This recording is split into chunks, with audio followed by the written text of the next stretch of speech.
नमस्कार. छत्रपती शिवाजी महाराज, डॉक्टर बाबासाहेब आंबेडकर, अहिल्याबाई होळकर, अण्णाभाऊ साठे या सर्वच महाराष्ट्राच्या मातीमध्ये जन्म घेतलेल्या महामानवांना मी वंदन करतो. आणि आदरणीय लोकप्रिय माजी खासदार राजू शेट्टी साहेबांच्या बद्दल दोन शब्द आपल्याला सर्वांना मी सांगू इच्छितो. खरं तर 1 जूनला राजू शेट्टी साहेबांचं वाढदिवस होतं, पण त्यांच्या बिझी शेड्यूलमुळं त्यांना मला व्यवस्थित शुभेच्छा देता आल्या नाही. तर ह्या व्हिडिओच्या माध्यमातून मी त्यांना शुभेच्छा देतो.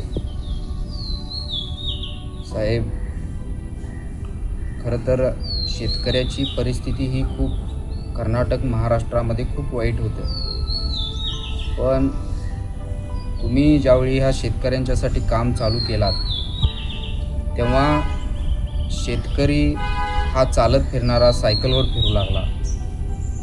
सायकलवर फिरणारा शेतकरी हा टू व्हीलरवर फिरू लागला. टू व्हीलरवर फिरणारा शेतकरी हा 4 व्हीलरने फिरू लागला.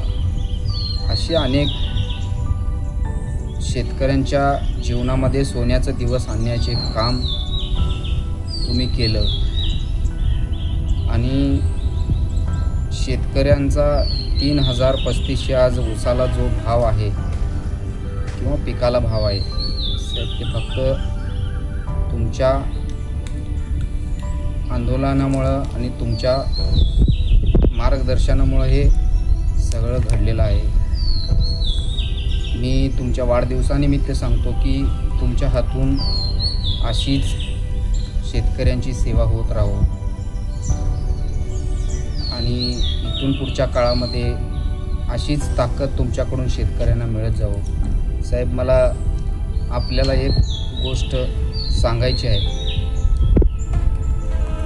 हाथी, घोडे, तोप, तलवारें, फौज तो तेरी सारी है, पर जंजीर में जकड़ा राजा मेरा अभी सब पे भारी है.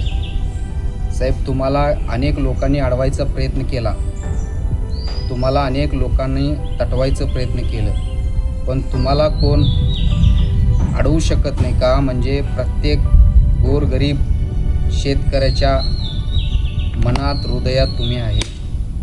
आणि परमनंट खासदार इथून मनापासून साहेब तुम्हीच आहे. कारण का, म्हणजे तुम्ही असं काम आजपर्यंत केलात की तुमचा त्यात काही स्वार्थ नाही. तुम्ही आजपर्यंत शेतकऱ्यांच्यासाठी भरपूर केलात, म्हणून असंच तुमच्या हातून सेवा घडो. मला वाढदिवसानिमित्त आपल्याला एवढंच सांगायचं आहे.